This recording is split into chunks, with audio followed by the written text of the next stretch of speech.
Polavaram is a very very distant reality అని చెప్పారు. పెద్ద పెద్ద ఇంజనీర్స్ కూర్చొని దాన్ని డిజైన్ చేశారండి. ఆ డిజైన్ నేను ఎట్లా మారుస్తానండి? వాళ్ళకి ప్రాజెక్ట్ అర్థం కాలేదని నా ఒపీనియన్ అండి. ఆ రోజు డైఫామ్ వాళ్ళు కొట్టుకొని పోయిన డైఫామ్ వాళ్ళు ఈ 4 ఏళ్ళు ఎందుకు కట్టలేదండి? సీఎం గారు ఫస్ట్ టైం పోలవరం విజిట్కి వచ్చారండి. విత్ ఇన్ వన్ డే మీటింగ్లో ఏమేమి చేయాలో ఫైనలైజ్ చేశారు.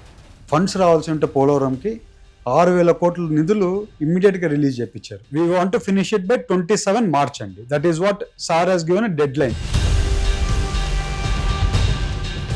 జనాలు కూడా అర్థం చేసుకోవాల్సింది ఏంటంటే అండి, చేంజ్ అవ్వండి.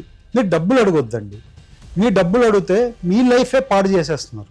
మా ఒపీనియన్ ఏంటంటే ఎవరు కరప్షన్ చేయకూడదు, ఎవరు డబ్బులు ఆనెస్ట్గా పలాని క్యాండిడేట్ నిలబడ్డాడు, మీకు ఇతను పని చేస్తే అంటే అతను గెలిపేయండి. మన పార్టీ లేదు డబ్బులు, ఏదో పార్టీ ఇస్తుంది. సరే వాళ్ళు డబ్బులు ఇస్తున్నారు కానీ జనాలు వాళ్ళకి ఓట్లు వేసేస్తే మనం పోతాము.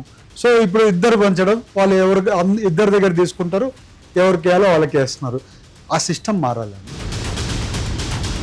మన స్టేట్ డెవలప్ అవ్వాలి, మనం అనుకుంటే పర్ క్యాపిటల్ ఇన్కమ్ పెరగాలి, ప్లస్ ఇండస్ట్రీస్ రావాలి. ఇవన్నీ జరగాలంటే సార్ ఏమో అన్ని ప్లాన్ చేస్తారు, గవర్నమెంట్ పోతుంది.